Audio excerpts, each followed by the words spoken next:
Today's video is about something you probably haven't heard about. There's a story behind the making of Doctor Strange in the Multiverse of Madness that isn't getting enough attention. You see, its prospects are changing in real time because, well, it wasn't exactly what you thought it was at time of release, at least not as far as the numbers go. There's a huge, surprising truth here. It's about its budget and how much it overran by. Of course, that was all a result of pandemic-related delays, some very extensive reshoots, and, well, some creative accounting that allowed for a little extra to be pumped into this film, only for a lot of the movie itself to end up on the cutting room floor, believe it or not.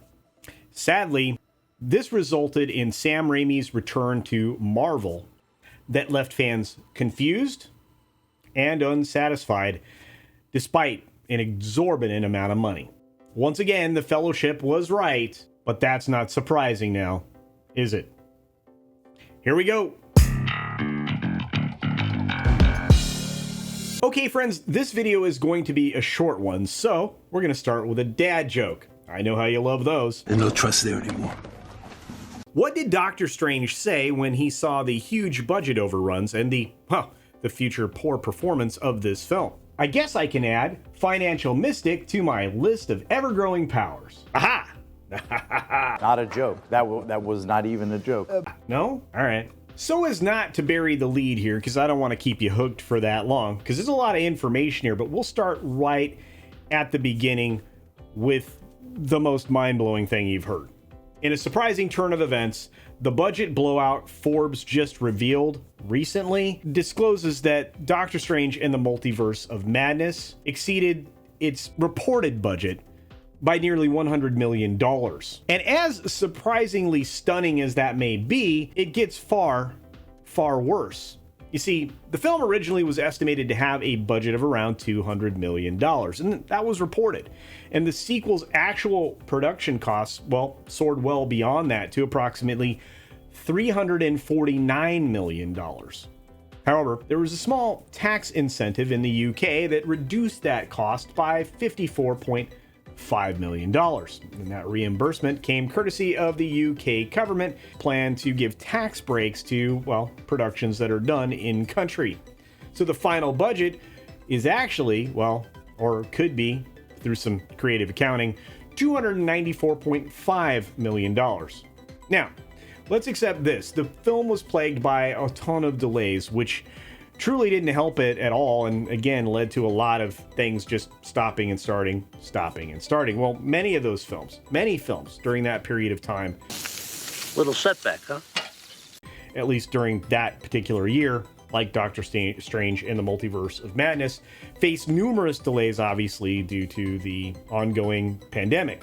And of course, that increased everything, COVID-related production, and starts and stops or halts, whatever you want to call them, really lengthened the shooting schedule, adding additional time and additional expense to the production overall. Those unpredicted expenses would be like hotel rooms, food, all kinds of other things, because the production kept going on and on. And there were extensive reshoots that had to be tacked onto this film as well. It was reported by some sources that maybe they reshot nearly the entire film at one point.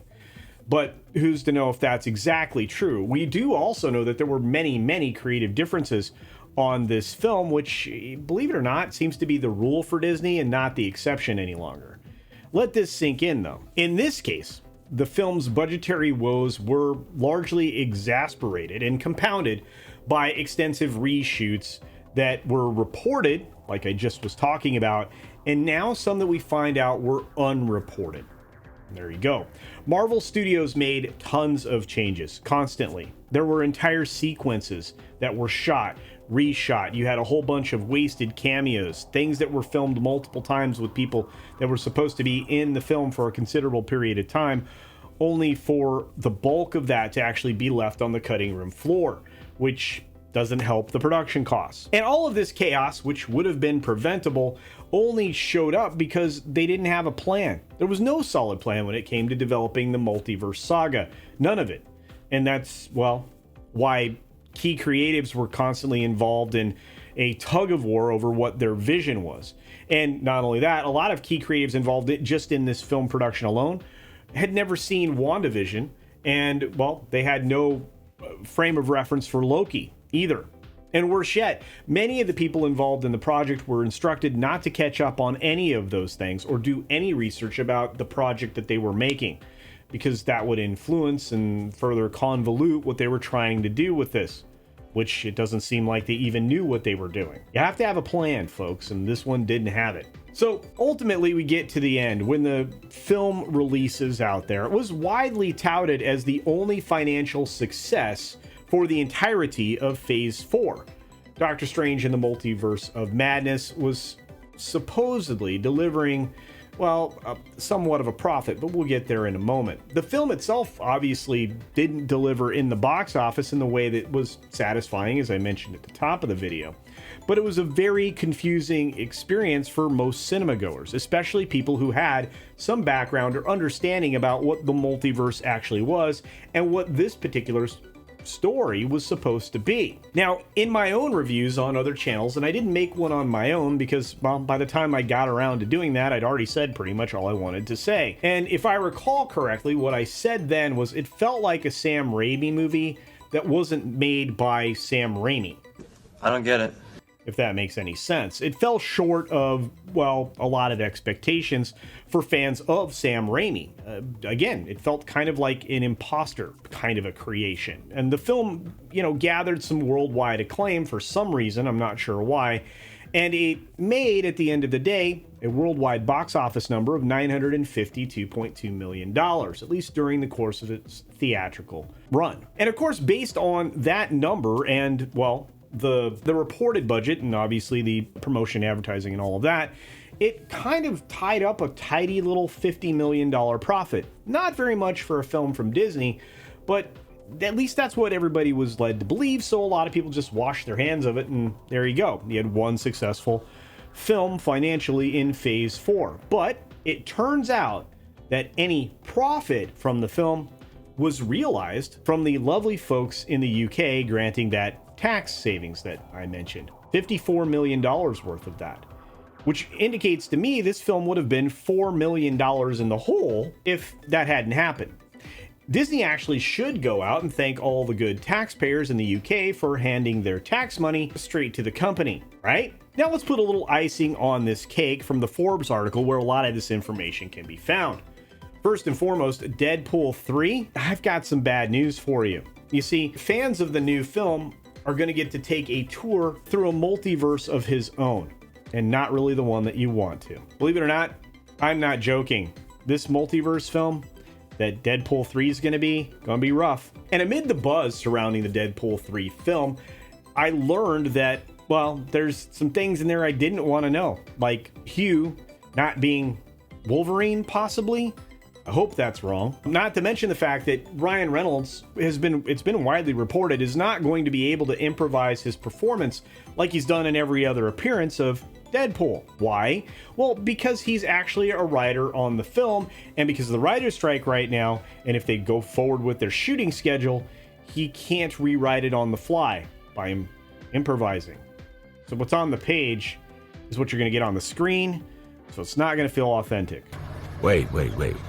What was that? And a few more words on the idea of a multiverse, okay? Reflecting on what happened during Sam Raimi's efforts for the previous multiverse film that we got, do we really believe that something like this could ever make sense, at least in the world of Deadpool? Potentially, but what if Hugh Jackman is just playing Hugh Jackman, the actor for Wolverine, and not actually playing Wolverine? It's going to be a miserable experience to me. It's a bold strategy, Cotton. Let's see if it pays off for him. And look, all of this is brought about, compounded, something that is noteworthy, because Marvel Disney, has had spectacular, huge failures in the box office of late, including basically all of Phase 4, now that we know what we know. And when it comes to Multiverse of Madness, somebody tell me why that's a good film, because I bet you'd be challenged to do so. So all of this is going to give us a conclusion that Marvel Phase 4, as I mentioned before, essentially secured a tidy profit because it robbed the tax coffers of the UK to make any money at all.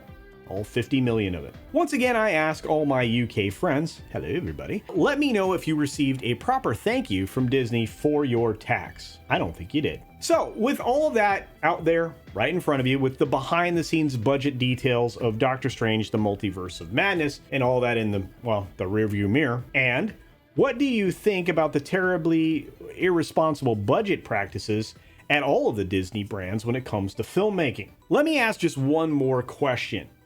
Do you see a profit center for Disney in any of the upcoming films that they're putting out there in the world? Well, it doesn't matter if it's Marvel or Star Wars. Well, that's several years away. Or anything else. Do you see something that has some profitability? Because I don't see any on the horizon. And with that, once again, thank you. Be sure to take care of yourself, take care of others, wash your hands, of course, because it's good hygiene. And until next time, bye.